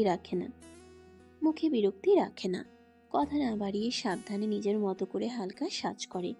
চোখের কোণে একটু কাজল, ঠোঁটে হালকা লিপস্টিক, চুলও সামান্য বাঁধে। আয়নার দিকে তাকিয়ে আরিশা অনুভব করে শাড়ি, সাজ, মা বাবার ছোট খুশি, সব মিলিয়ে অজান্তেই তার মন কিছুটা নরম হয়ে গেছে। সন্ধ্যার আলো নরম, বাতাসে হালকা ঠান্ডা। আরিশা ব্যালকনিতে দাঁড়িয়ে আকাশের দিকে তাকিয়ে থাকে। মনটা অস্থির, শরীরটা আজও রাতের ঘটনা মনে করে কাঁপছে। হঠাৎ ধীরে ধীরে ছায়ার ভেতর থেকে ঈশান এগিয়ে আসে। চোখে এক অদ্ভুত তৃষ্ণা। আরিশা এখনো ভাবতে পারেনি। ঈশান গিয়ে আর এক মুহূর্ত বিলম্ব না করে গলার কাছে মুখ ডুবিয়ে কিস করতে শুরু করে। তুমি এখন এখানে কিভাবে এলে? দরজা দিয়ে। কি বলো? বাড়ির সবাই দেখেনি তো? দেখেছে তো, কি হয়েছে? মাথা খারাপ হয়ে গেছে তোমার ঈশান, চলে যাও। ঈশান একটু সরে আরিশার ঠোঁটের কাছে আবার মুখ নিয়ে যায়। এবার কিসটা অন্যরকম। ঈশান ঠোঁট কামড়ে ধরে কিস করতে লাগলো। তারপর কিস শেষ করে বলল, অনেক সুন্দর লাগছে শাড়িতে। আরিশা চোখ বুঝে ফেলে। রাগ, লজ্জা, অস্থিরতা সব মিলিয়ে তার বুকটা টান টান। সে নিজেকে সামলে দাঁড়ায়, কিন্তু ভেতরে অদ্ভুত উত্তেজনা। ব্যালকনির হালকা আলোয় আরিশা চোখ চেপে ধরে দাঁড়িয়ে, বুক ধরফর করছে। চলে যাও ঈশান, সবাই দেখবে। সবাই দেখেছে তো, আমি কি লুকিয়ে এসেছি নাকি? কেউ কিছু বলেনি। আপনার মা তো রুম দেখিয়ে দিল। কি বলো? ছি ছি, সবাই কি ভাববে? কি ভাববে? ভাববে আমরা রোম্যান্স করছি। মান সম্মান শেষ আমার। আরিশা দৌড়ে চলে যেতে চায়, কিন্তু ঈশান দ্রুত এগিয়ে এসে কোমরে হাত রেখে থামায়। কেউ কিছু বলবে না, ভয় পাবেন না, আসুন তো। আরিশা কিছুক্ষণ থেমে থাকে, চোখ বন্ধ করে। ঈশান ধীরে ধীরে তার গলায় মুখ ডুবিয়ে আবার কিস করতে শুরু করে। আরিশার কণ্ঠ এবার নরম নয়, স্পষ্ট কাঁপুনি ধরা পড়ে। প্লিজ চলে যাও, একজন আসবে। কে আসবে আবার? তুমি যাও, এখন বলতে পারবো না। ঈশান ধীরে ধীরে কাছে আসে, হঠাৎ ঝুঁকে ঠোঁটে এক চুমু দিয়ে ফিসফিস করে বলে, না বললে যাব না। মাথা খারাপ নাকি? গুলি করে দেবো কিন্তু। করুন, বারণ করেছি নাকি? তুমি সিরিয়াস না ঈশান? এটা আমার বাড়ি, সম্মান আছে, মান সম্মান আছে। ঈশান হালকা করে আরিশার কাঁধে হাত রাখে, গলায় মুখ ডুবিয়ে ধীরে ধীরে বলে, মান সম্মান আমি নষ্ট করতে আসিনি ম্যাডাম। আমি তো শুধু বলছি আপনি আমাকে চান, এটা অস্বীকার করবেন না। এসব ভণ্ডামি বাদ দাও, প্লিজ যাও এখন। ঈশান আরিশার হাতটা ছাড়ল না। চোখে এবার আর দুষ্টামি নেই, আছে কঠিন স্থিরতা। নিজে আসতে বলে আবার চলে যেতে বলছেন।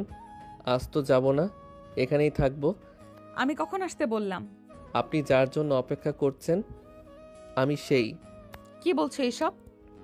আপনার না দেখা স্বামী, যাকে বিয়ের দিন না দেখেই অপমান করে তাড়িয়ে দিয়েছিলেন। আরিশা যেন বজ্রাঘাতে স্তব্ধ, চোখ বড় বড় হয়ে যায়। সে ভাবতেই পারেনি ছেলেটা ঈশান হতে পারে, কারণ আরিশা তো তাকে দেখেইনি। উল্টো ঘুরে রাগারাগি করে দাঁড়িয়ে দিয়েছিল। তুমি তুমি সে? হ্যাঁ। আরিশার পা কেঁপে ওঠে, দেয়ালে হাত রেখে নিজেকে সামলায়, নিজেকে শক্ত রাখতে চায় আরো। এটা অসম্ভব, বাবা তো বলেছিল অনেক জুনিয়র, তুমি তো এতটাও জুনিয়র না। সেই জন্যে কি আপনি অন্যদিকে মুখ ঘুরিয়ে বলেছিলেন আমি এই বিয়ে চাই না? আমি জানতাম না, আমি তোমাকে দেখিনি ঈশান।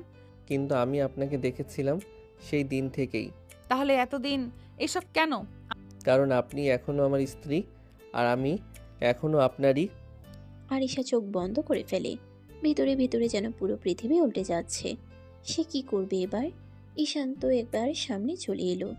আরিশা গভীর শ্বাস নিয়ে নিজেকে শক্ত করে নেয়। আমার কাছে ক্যারিয়ার আগে, তাই আমি বিয়েটা মানিনি। আর তুমি পড়াশোনাতেও কেমন ভালো না এই কথাই শুনেছিলাম, সব মিলিয়েই আমি মানতে পারিনি। আমি এখন পড়াশোনা করি ম্যাডাম, পারবেন না? কথাটা বলেই সে মুখ ফিরিয়ে নেয়। ঠিক তখনই ঈশান এক পা এগিয়ে এসে আরিশার একদম কাছে চলে আসে। পারবেন না? আরিশা কিছু বলার আগে ঈশান ধীরে গলায় মুখ ডুবিয়ে নেয়, আস্তে আস্তে চুমু দিতে লাগলো। আরিশা কেঁপে উঠল। ঈশান বলে, মানতে হবে ম্যাডাম। তবু আমি জুনিয়র মানতে পারবো না, এসব করে আমাকে বাধ্য করতে পারবে না।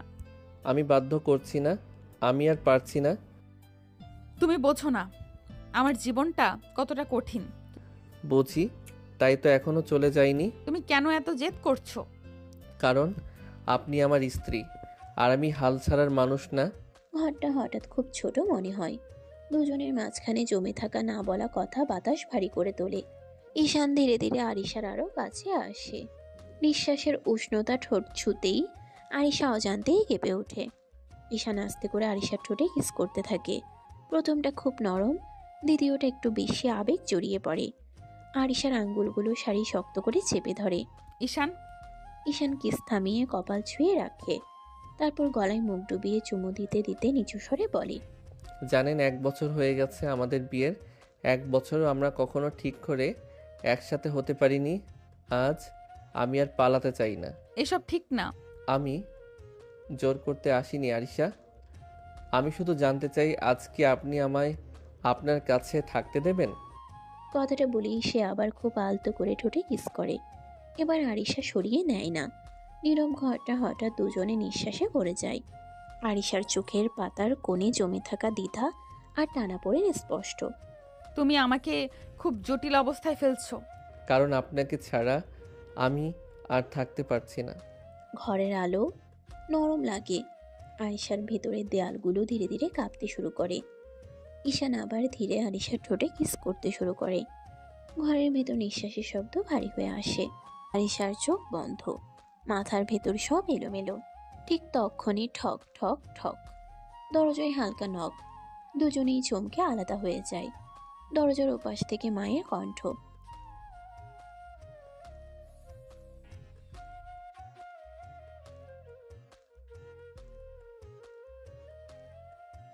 আরিশার বুক ধক করে ওঠে। সে দ্রুত শাড়ির আঁচল ঠিক করে কণ্ঠ স্বাভাবিক করার চেষ্টা করে। আচ্ছা মা, আসছি। চলো, ভদ্র থাকার চেষ্টা করো। তুমি তো অসভ্য। চিন্তা করবেন না ম্যাডাম, আপনার মা বাবার সামনে আমি খুব ভদ্র জামাই। আরিশা দরজার দিকে পা বাড়াতে গিয়েও থেমে যায়। একবার পিছনে তাকায়। এইসব পরে কথা হবে, এখন চলো। পরে মানে আজই? আরিশা কিছু না বলে দরজা খুলে বেরিয়ে যায়। ডাইনিংয়ে ঢুকতে মায়ের চোখ চকচক করে ওঠে। ধন্যবাদ মা।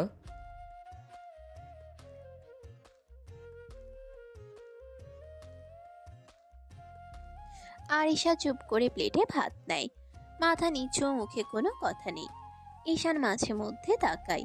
সে চোখে একরাশ নিশ্চয়তা, আরিশার চোখে দ্বিধা। মা হাসি মুখে বলে। আরিশার হাত কাঁপে। সে বুঝে যায় এই রাত শুধু খাওয়ার নয়, এই রাত অনেক অমীমাংসিত কথারও। ঈশান টেবিলের নিচে খুব আলতো করে তার আঙ্গুল ছুঁয়ে দেয়। কেউ টের পায় না। আরিশা তাকায় না, কিন্তু হাত সরায়ও না। ঘরের ভিতরে অদ্ভুত এক নীরবতা নামে, যার ভিতরে লুকিয়ে আছে ঘরের ভিতরে অদ্ভুত এক নীরবতা নামে, যার ভিতরে লুকিয়ে আছে শুরু আর শেষের মাঝামাঝি এক গভীর টান। ডাইনিং টেবিলের পাশে হালকা শব্দ করে চেয়ার টানার আওয়াজ ভেসে আসে। আরিশার বাবা ধীরে ধীরে এসে দাঁড়ান। কি ব্যাপার, কেমন আছো ঈশান? ভালো আছি আঙ্কেল, আপনি কেমন আছেন? এই তো, বয়সের ভার। তোমার পরিবারের সবাই কেমন আছে? সবাই ভালো আছে আঙ্কেল। বাবা আপনার কথা জিজ্ঞেস করছিলেন। ভালোই। খাও বাবা, খাবার ঠান্ডা হয়ে যাবে, পরে বসে গল্প করব। আচ্ছা আঙ্কেল। আরিশা চুপচাপ বসে থাকে। চামচে ভাত নেড়ে চেড়ে খাচ্ছে, কিন্তু মনটা অন্যখানে। মা খুশি গলায় বলে,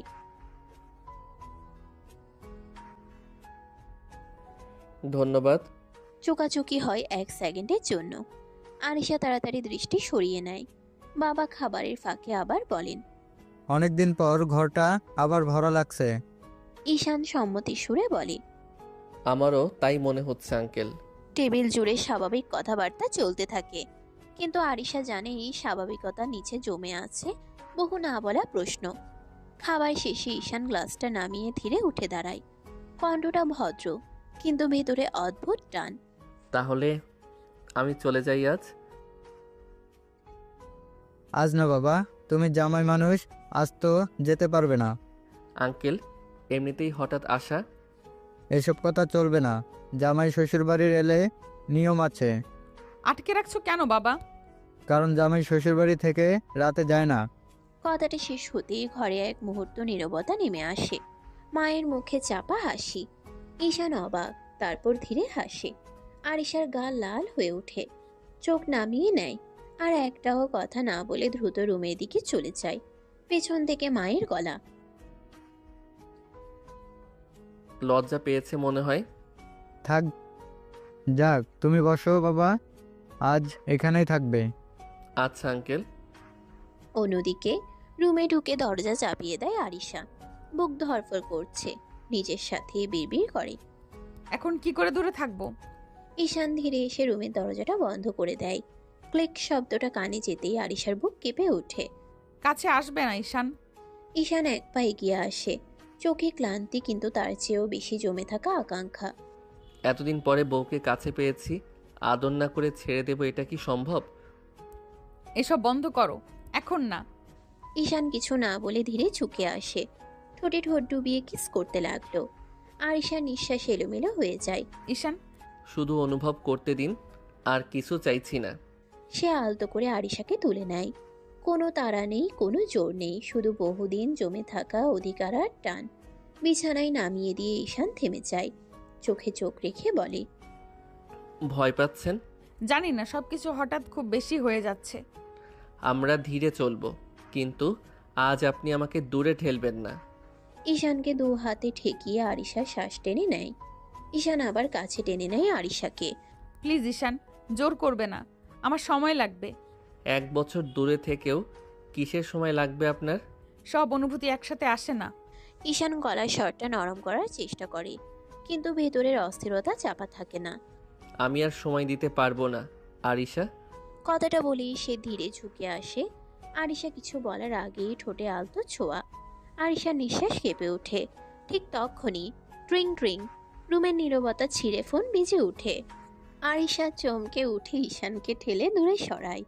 চোখে ফিরে আসে কর্তব্যের কঠোরতা। ফোন স্ক্রিনে ভেসে ওঠে থানা। হ্যালো।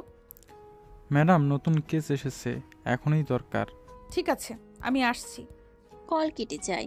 ঘরের বাতাস হঠাৎ বদলে যায়। আরিশা ঈশানের দিকে তাকায়। দেখছো, আমার জীবনটা এমনই। তাই তো বলি আমি আপনাকে ভাগ করে নিতে শিখছি। আজ কথা এখানেই থাক। এই কেসটা শেষ হোক, তারপর আর পালানোর সুযোগ দেব না। আরিশা কিছু বলে না, শুধু দরজার দিকে এগিয়ে যায়। রাত আবার দায়িত্বের নামে দুজনকে আলাদা করে দেয়, কিন্তু অসমাপ্ত টানটা আরো গভীর হয়ে থাকে। আরিশা দ্রুত শালটা কাঁধে তুলে নিতে যায়। ঠিক তখনই ঈশান দৃঢ় গলায় বলে ওঠে, আমিও যাব সাথে। এটা আমার ডিউটি ঈশান। এত রাতে আপনাকে একা ছাড়বো না। আমি সব সময় একাই যাই, আজ নতুন কিছু না। আপনি যান একা ঠিকই, কিন্তু আমি কখনো একা যেতে দেইনি। এসব কি বলছো? সব সময় আপনাকে দেখে রাখি আমি, আপনি নিজেও জানেন না। আরিশা এক মুহূর্ত নিঃশব্দ। বুকের ভিতর অদ্ভুত একটা শীতল স্রোত বয়ে যায়। তুমি আমাকে ফলো করো? ফলো না, খেয়াল রাখি। আরিশা কিছু বলতে গিয়েও থেমে যায়। এই প্রথম ঈশানের চোখে সে শুধু দুষ্টুমি নয়, দেখে দায়িত্ব, ভয় আর ভালোবাসার অদ্ভুত মিশেল। এটা ঠিক না। ঠিক ভুল জানি না, শুধু জানি আপনাকে নিয়ে আমি অযত্ন করতে পারি না। বাইরে পুলিশের গাড়ির সাইরেনের ক্ষীণ শব্দ ভেসে আসে। সময় ফুরিয়ে আসছে। আরিশা একবার গভীরভাবে তাকায় ঈশানের দিকে। ঠিক আছে, কিন্তু সীমা বুঝে চলবে। সীমা তো আপনি ঠিক করে দেবেন ম্যাডাম। দুজন পাশাপাশি দরজার দিকে এগিয়ে যায়, একজন দায়িত্বের টানে, আরেকজন অদৃশ্য পাহারাদারের মতো। আরিশা ধীরে ধীরে নিচের সিঁড়ি নামতে থাকে। ঈশান তার পাশে ধীরে ধীরে এগিয়ে আসে। বাইরে দাঁড়িয়ে থাকা অফিসার চোখ বড় করে তাকিয়ে বলে, আপনার সাথে কে? আমার হাজবেন্ড। আপনি বিবাহিত? এসব ব্যক্তিগত আলাপ করতে নেই, চলুন কেসের দিকে যাই। ঈশান চুপচাপ তার পাশে দাঁড়িয়ে আছে। দূরের হালকা আলো তাদের ভ্রাতৃত্বপূর্ণ পেশাদারিত্ব আর ব্যক্তিগত টানাপোড়েন একসাথে ফুটিয়ে তোলে। আরিশা ও ঈশান অফিসের গাড়িতে বসে কেস হ্যান্ডেল করতে এগিয়ে চলে। রাতের হালকা বাতাস মুখে লাগে, কিন্তু দুজনের মনে মনে টান আর দায়িত্বের ছাপ একসাথে থাকে। আজকের কেসটা একটু জটিল, সবার সতর্ক থাকতে হবে। চিন্তা করবেন না ম্যাডাম, আমি আপনার পাশে আছি। আরিশা চুপচাপ তাকিয়ে থাকে। ঈশানের উপস্থিতি তার মনকে কিছুটা নিশ্চিন্ত করে। কেসের স্থানে পৌঁছে তারা সকলে সতর্কভাবে কাজ শুরু করে। দৃশ্যটা জটিল, রিপোর্টার প্রমাণের খোঁজ, অফিসারের নির্দেশনা মেনে চলা, সব মিলিয়ে একটা কঠিন রাত। কাজের মধ্যে মাঝে মাঝে ঈশান আর আরিশার চোখ মিলতে থাকে। একটু অবসর হলেও দুজনের মধ্যে অদ্ভুত টান স্পষ্ট। কেস শেষ, সব ঠিকঠাক হয়েছে? হ্যাঁ, ঝামেলা শেষ হলো। গাড়ি বাড়িয়ে দোরগোড়ায় পৌঁছালে দুজন চুপচাপ বসে থাকে। তারপর নেমে দুজনেই ঘরে চলে যায়। ঈশান রুমের দরজা ধীরে বন্ধ করে দেয়। আরিশা সোফায় বসে ক্লান্ত চোখে তাকিয়ে থাকে। প্লিজ ঈশান, আমি ক্লান্ত, কাছে আসবে না। ঈশান তার পাশে এসে দাঁড়িয়ে, চোখের নরম আলোর মতো উষ্ণতা। ঈশান আলতো স্পর্শ করে গলায় মুখ ডুবিয়ে বলে, সব ক্লান্তি দূর করে দেব সোনা, একটু আদর করতে দাও।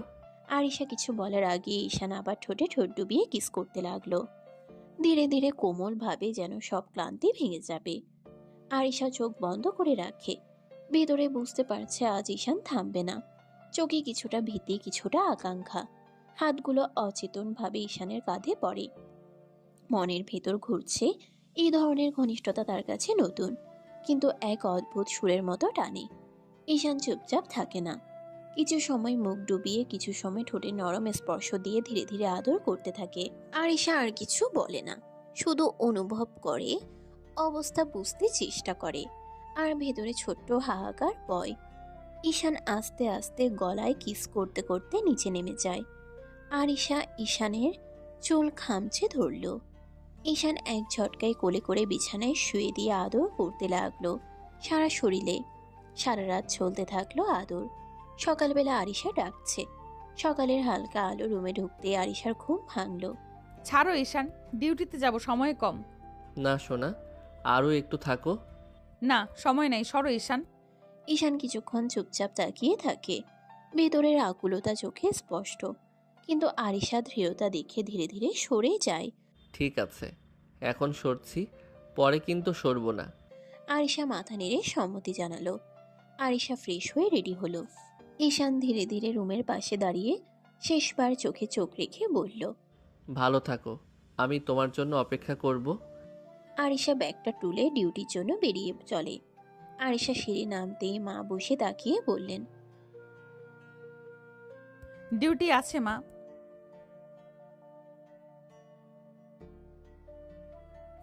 কাজ আছে মা, ডিউটি করতে হবে।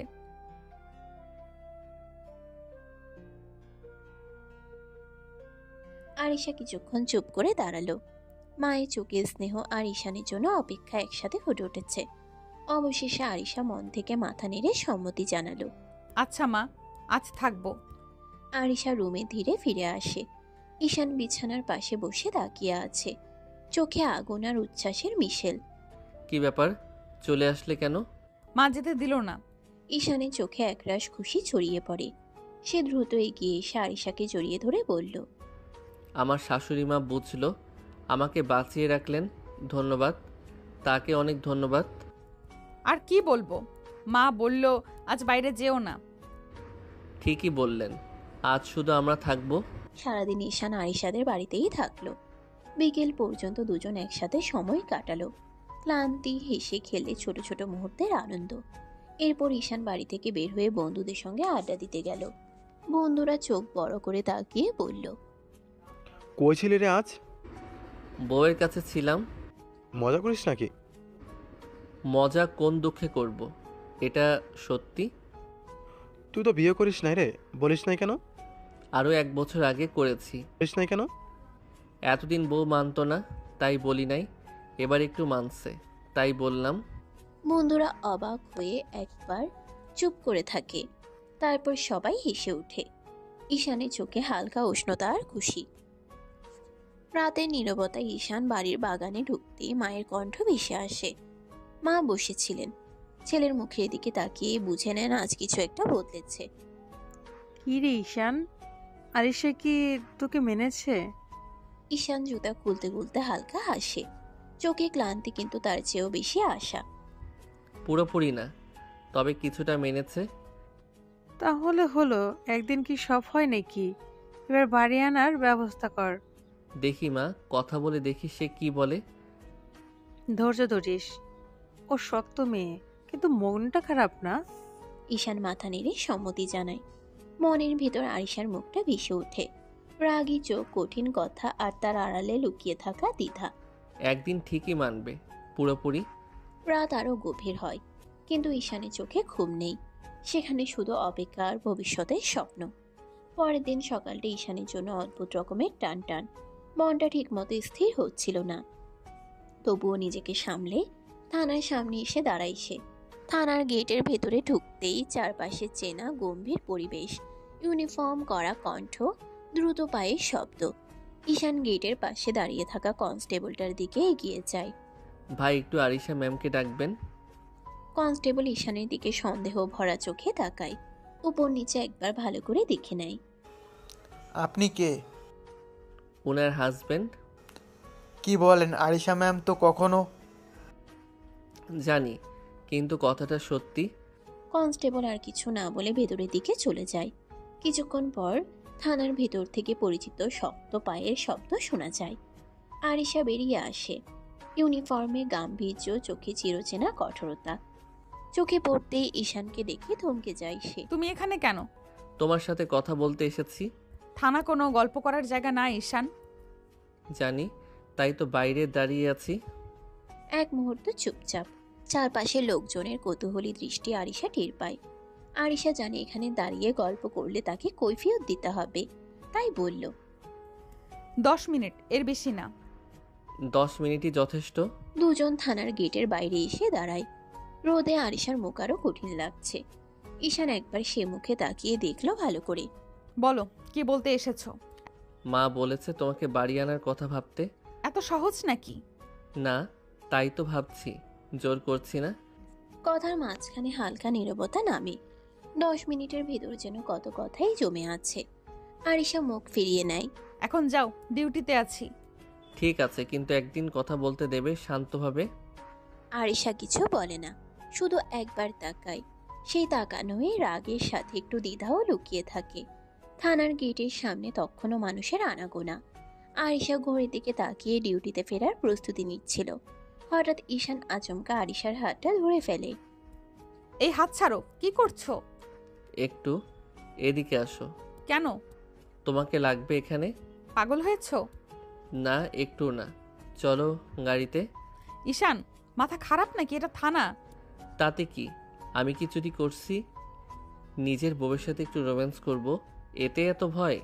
একদম বেহায়া। বেহায়া তো তোমারই। ছেড়ে দাও বলছি। কিন্তু ঈশান আর শোনে না। হালকা টানেই তাকে নিজের গাড়ির দিকে নিয়ে যায়। চারপাশে কেউ তেমন খেয়ালও করে না, সবাই নিজের কাজে ব্যস্ত। গাড়ির দরজা খুলে। ওঠো। না। 5 মিনিট, তারপর নিজে নেমে যাবে, কসম। আরিশা এক মুহূর্ত থামে, রাগে বুক ধড়ফড় করছে, তবু অজান্তেই গাড়িতে উঠে পড়ে। দরজা বন্ধ হতেই চারপাশ নিস্তব্ধ। এখন বলো, নাটক কেন? কারণ আমি তোমাকে একটু নিজের করে চাই। এই করা ম্যাডামটা না, আমার আরিশাকে। এসব কথা থানার সামনে বলা যায়? তাই তো গাড়িতে এনেছি। গাড়ির ভেতরটা নিঃশব্দ। বাইরের কোলাহল যেন দরজার বাইরে আটকে গেছে। ঈশান ধীরে ধীরে আরিশার কাছে ঝুঁকে আসে। কোনো তাড়া নেই, কোনো জোরও না, শুধু নরম একটা উপস্থিতি। ঈশান আস্তে করে আরিশার গলার পাশে মুখ নামায়, তারপর গলায় মুখ ডুবিয়ে কিস করতে লাগলো। আরিশা কেঁপে ওঠে। ঈশান, কেউ দেখবে। ঈশান চুমু থামায় না, যেন এই মুহূর্তে সে হাতছাড়া করতে চায় না। ঈশান আরো গভীরভাবে গলায় মুখ ডুবিয়ে ফিসফিস করে বলে, দেখবে না সোনা, গাড়ির দরজা বন্ধ, একটু আদর করে ছেড়ে দেব, চিন্তা করো না। আরিশা কিছু বলার আগে ঈশান ধীরে তার ঠোঁটের দিকে ঝুঁকে পড়ে, তারপর ঠোঁট কামড়ে ধরে কিস করতে লাগলো। এবার আরিশা আর পিছিয়ে যায় না। অজান্তেই তার হাত উঠে যায় ঈশানের চুলের ভেতর, আঙ্গুল গেঁথে ধরে। কিছু মুহূর্ত থাকে যেখানে রাগ, ভয়, নিয়ম সব চুপ করে যায়। থেকে যায় শুধু চাপা অনুভূতি আর জমে থাকা না বলা কথা। ঈশান ধীরে ধীরে কিস শেষ করে কপাল ঠেকিয়ে রাখে আরিশার কপালে। বলেছিলাম না আমি জোর করব না, তোমার ইচ্ছেতেই থামবো। আরিশা চোখ নামিয়ে নেয়, কিছু বলে না, কিন্তু তার হাতটা এখনো ঈশানের চুলে আটকানো। গাড়ির ভেতর নিঃশ্বাসের শব্দটা কিছুটা ভারী হয়ে ওঠে। গাড়ির ভেতরে নীরবতা ভেঙে ঈশান ধীরে সরে আসে, চোখে একরাশ দুষ্টু হাসি, গলায় নরম সুর। এখন যাও, ডিউটি করো। আরিশা আয়নায় নিজের মুখটা একবার দেখে নেয়, ঠোঁটের হালকা লালচে ভাব দেখে রেগে যায়। আর আসবে না বেয়াদব, আমার ঠোঁট ফুলে গেছে, সবাই হাসবে। হাসুক, সবাই জানুক তোমার স্বামী আছে। তুমি একদম নির্লজ্জ। স্বামীর অধিকার নির্লজ্জ হলে আমি সেই নির্লজ্জই থাকবো। আরিশার বুকের ভেতরটা কেমন জানি করে ওঠে। রাগ, লজ্জা আর অস্বীকারের আড়ালেও কোথাও যেন এক ফোঁটা সত্য লুকিয়ে থাকে, সে একা নয়।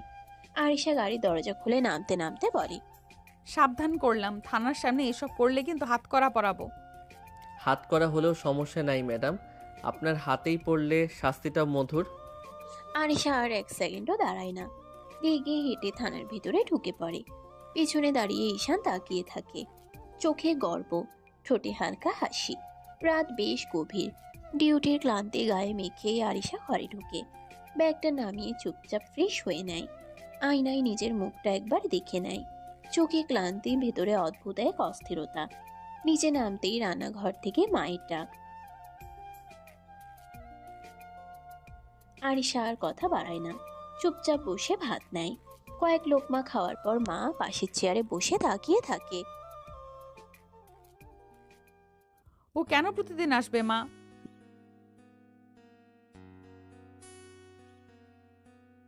মা প্লিজ এই বিষয়টা এইভাবে বলো না।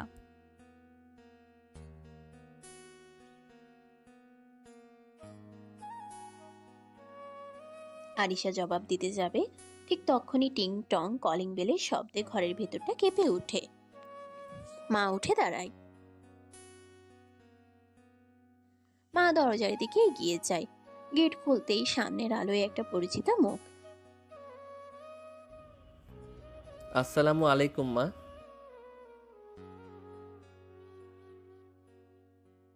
দেরি হয়ে গেছে জানি, ভাবলাম একবার দেখে যাই।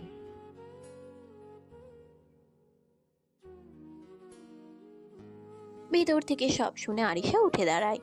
ডাইনিং টেবিলের পাশে দাঁড়িয়ে দরজার দিকে তাকিয়ে থাকে। ঈশান ঘরে ঢুকতেই দুজনে চোখাচোখি হয়। এক মুহূর্তে নীরবতা। মা খেয়াল করে দুজনের দিকে তাকায়।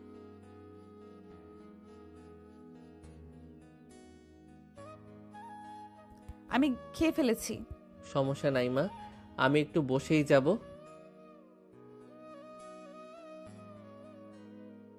মা চলে যেতে আবার সেই নীরবতা। ঈশান ধীরে এগিয়ে এসে চেয়ার টানে। কেমন ছিল ডিউটি? যেমন থাকে। ঠোঁট ঠিক আছে তো? একদম কথা বাড়াবে না। ঘরের ভেতর বাতাসটা হঠাৎই ভারী হয়ে আসে। আরিশা হাত গুটিয়ে দাঁড়িয়ে থাকে, চোখে বিরক্তি আর ঠোঁটে জমে থাকা অভিযোগ। কেন এসেছো আবার? ঈশান ধীরে হেসে তাকায়। সে হাসিতে দুষ্টুমি আছে, আবার অধিকারও। তার থেকে বেশি আছে আরিশাকে জ্বালানোর ইচ্ছে। স্বামী বউয়ের কাছে কেন আসে সেই জন্য এসেছি। তোমার সাহস দিন দিন বেড়েই যাচ্ছে ঈশান। পুলিশ ম্যামের বর যদি সাহস না রাখে তাহলে লোকে কি বলবে বলো? আরিশা কিছু বলতে যাবে, ঠিক তখনই মা হাতে খাবারের ট্রে নিয়ে ঘরে ঢুকে পড়ে।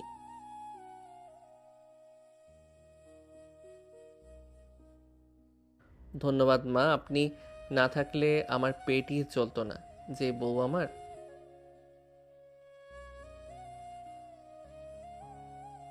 মা তুমি যাও তো।